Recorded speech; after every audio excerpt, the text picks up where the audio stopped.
19e siècle, une organisation criminelle est apparue dans les rues du Japon, appelée Yakuza.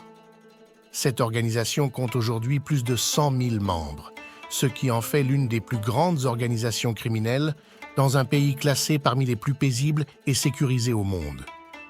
L'histoire de l'émergence des Yakuza a commencé lorsque des guerriers samouraïs vivant sans emploi dans des conditions de vie difficiles ont formé des gangs.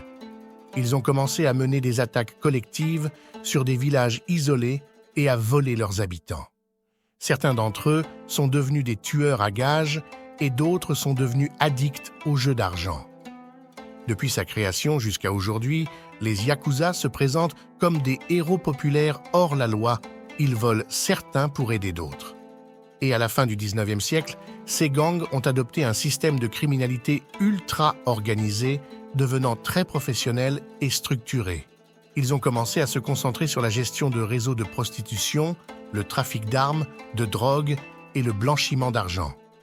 Les Yakuza sont devenus une partie intégrante de la société japonaise et leur relation avec le gouvernement est devenue un équilibre délicat où chaque partie tente de satisfaire l'autre.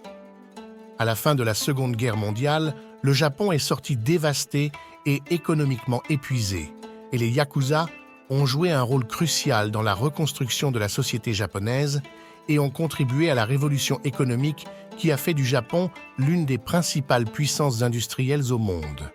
Des grandes entreprises japonaises ont été liées aux activités illégales des Yakuza, dont Mitsubishi, qui a été accusé de blanchiment d'argent à plusieurs reprises.